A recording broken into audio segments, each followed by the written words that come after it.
সকালের ব্রেকফাস্ট ছেড়ে আমরা আমাদের পরবর্তী গন্তব্যস্থল ছোটা মাংওয়া, কিন্তু রাস্তায় কিছু দর্শনীয় স্থান আছে এবং প্রথম স্থান লামাহাটা, তারপরে পেশক গার্ডেন, এরকম আরও কিছু জায়গা আছে, সেগুলো করে ছোটা মাংওয়াতে যাব। আমরা লামাহাটা ইকো পার্কে এসেছি। এই লামাহাটা ইকো পার্ক সাজানো ফুলের বাগান দেখতে পাচ্ছেন। এখানে একটা হোলি পন্ড আছে, সেই পন্ডটা যেতে হলে অনেকখানি আগাতে হবে এবং অনেক উপরে উঠতে হবে। এই যে নানা রকম রঙের এদের ফেস্টুন লাগিয়েছে, দেখুন ফুলের সম্ভার দেখুন কত সুন্দর, এত সুন্দর ফুলের সম্ভার, কত রকম কালারগুলো অপূর্ব অপূর্ব কালার।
পাটিরা টাওয়ারে দাঁড়িয়ে আছে, টাওয়ার থেকে সমগ্র গার্ডেনটা খুব সুন্দর দেখায়, ভিউর জন্য এটা বানানো হয়েছে।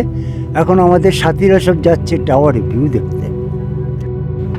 দেখুন এটা 360 ভিউ লামাহাটা ইকো পয়েন্টের 360 ভিউ দেখার জন্য এখান দিয়ে তৈরি করেছে একটা টাওয়ার। এই টাওয়ার থেকে তার ভিউ দেখা যাচ্ছে, দেখুন খুব সুন্দর। আমাদের সাথে আরেকজন এসছে, খুব ভালো লাগলো দেখে। বাগিচা, নানা রকম বাগিচা।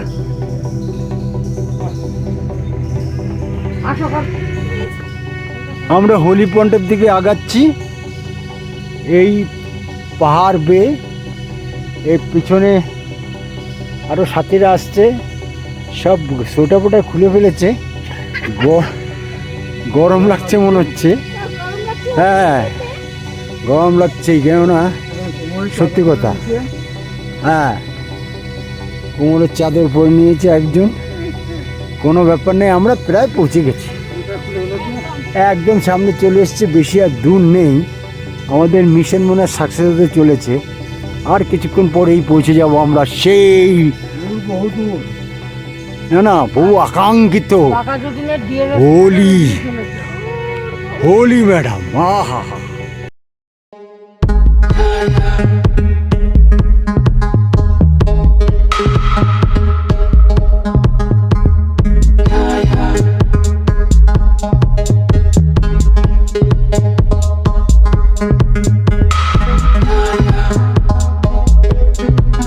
পয়েন্টের দিকে প্রায় চলে এসেছি, আর 200 মিটারের মতো আছে।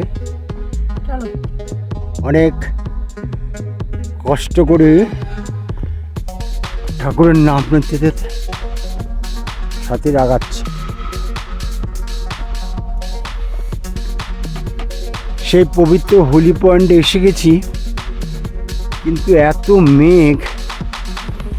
মেঘের জন্য ঠিক হ্যাঁ হোলি পয়েন্টকে খুব ভালোভাবে দেখা যাচ্ছে না। কিছু কিছু পর্যটক এসছে, কিন্তু দেখার কিছুই নেই।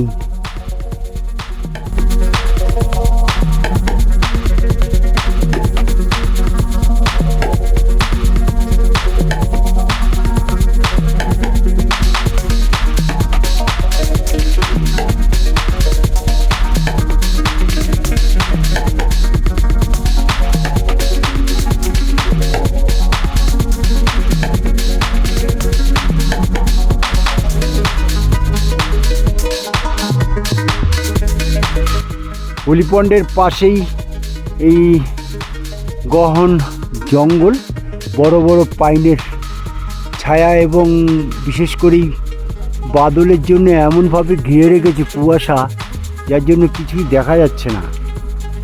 এই একটা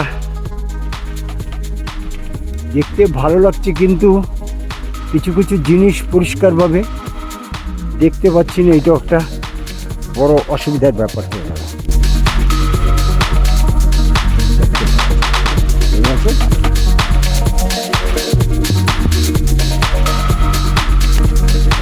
একটু আকাশ পরিষ্কার হয়েছে এবং তার লেকের কায়াটা দেখা যাচ্ছে, রুই মাছও দেখা যাচ্ছে। হ্যাঁ, বড় বড় রুই মাছ, কাতলা মাছ এইসব দেখা যাচ্ছে। আমার হাত ধরে তুমি নিয়ে চল সখা, আমি যে পথ চিনি না।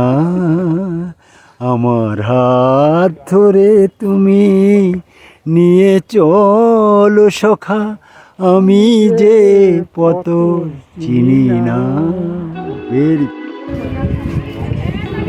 আমি এখন লাভার্স পয়েন্টে দাঁড়িয়ে আছি। এই যে লাভার্স পয়েন্টের ভিউ দেখতে পাচ্ছেন, এটা তিস্তা আর রঙ্গিত নদীর সঙ্গে এটা মিলনস্থল। ওই যে দূরের যেটা মোটা করে আসছে ওইটাই তিস্তা নদী, আর সাইড দিয়ে যে সরু চ্যানেলের মতো কালো টাইপের জল দুটো আইডেন্টিফাই করা যাচ্ছে। ওই কালোর সঙ্গে মিলন যেটা, সেটা এটার মিলনস্থল। ওটাকে ত্রিবেণী সঙ্গম বলে। হ্যাঁ, ত্রিবেণীতে আসা। এইটা লাভার্স পয়েন্ট, এখান থেকে খুব ভালো সুন্দর দেখা যায়।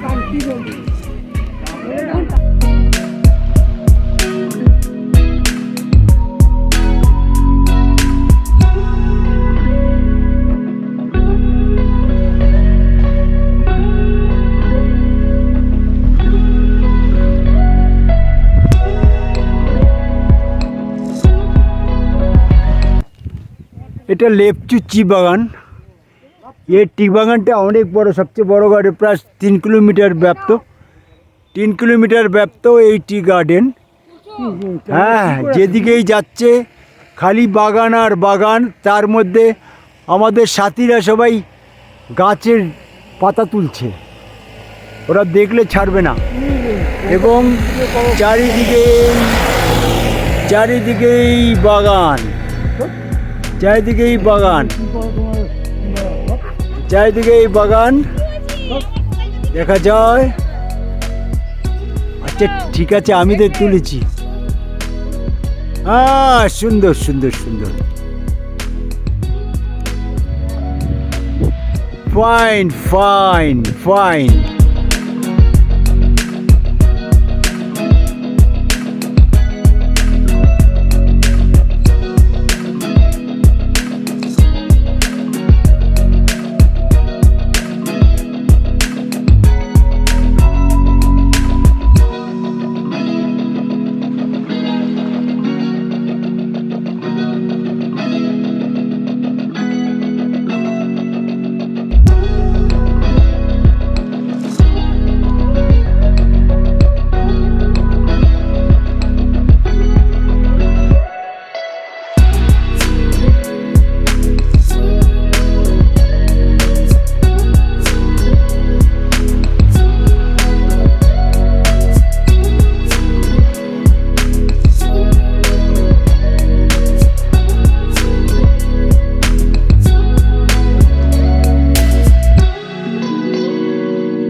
কোথাও আমার হারিয়ে যাওয়ার নেই মানা, মনে মনে মেলে দিলেম গানের সুরে এই ডানা, মনে মনে।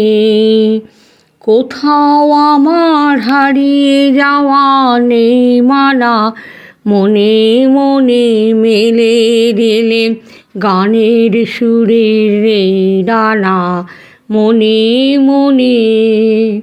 তেপান্তরের পাথার পেরোই রূপকথার, পদ ভুলে যাই দূর পারে সেই চুপ কথার। তেপান্তরের পাথার পেরোই রূপকথার, পদ ভুলে যাই দূর পারে সেই চুপ কথার। পারুল বনের পারুল বনের চম্পারে মোর হয় জানা, মনে মনে। আমরা এখন তিনচুলা দিয়ে যাচ্ছি এবং তিনচুলার ভিউ পয়েন্টে এসেছি। ভিউ পয়েন্টটার এখন আর নেই, এখন কবরস্থান হয়ে গেছে। আর মেঘের জন্য তিনচুলায় কিছুই দেখা যাচ্ছে না। এরপর আমরা দুপুরের লাঞ্চের জন্য ছোটো মাংবার দিকে আগাচ্ছি।